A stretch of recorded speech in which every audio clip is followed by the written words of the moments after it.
Soundings presents an unabridged recording of The Man Who Didn't Fly, written by Margot Bennett and read by Seán Barrett. The moral right of the author has been asserted. This performance is owned by Soundings. Introduction. The Man Who Didn't Fly, first published in 1955, is a highly successful novel by an author of distinction whose crime-writing career came to a sudden and rather mysterious end when she was at the peak of her powers. The central puzzle in the story is unorthodox. A plane is engulfed in fire and crashes in the Irish Sea. The wreckage can't be found. A pilot and 3 men were on board, and their bodies are missing.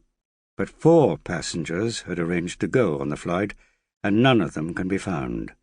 So who was the man who didn't fly, and what has happened to him? This is such an original mystery that I don't want to say much more about the plot, for fear of spoiling the reader's enjoyment.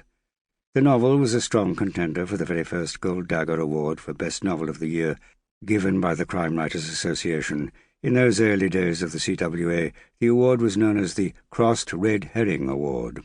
In the event, it was pipped by The Little Walls, written by Winston Poldark Graham, while Niall Marsh's Scales of Justice and Lee Howard's Blind Date were also shortlisted.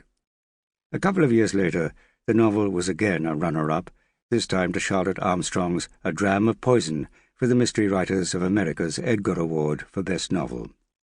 In other words, this was the first book to be shortlisted for the premier crime novel awards in both Britain and the US. Julian Simons included the novel in his The 100 Best Crime Stories, a list compiled in 1958 for the Sunday Times, and also published separately, in which he described Bennett as the wittiest of recent crime novelists, but in other respects the most unpredictable. As if that were not enough of an achievement, the story was adapted for television in America in 1958, with a cast including the young William Shatner, later to find fame as Captain Kirk in Star Trek, trying out his version of a British accent.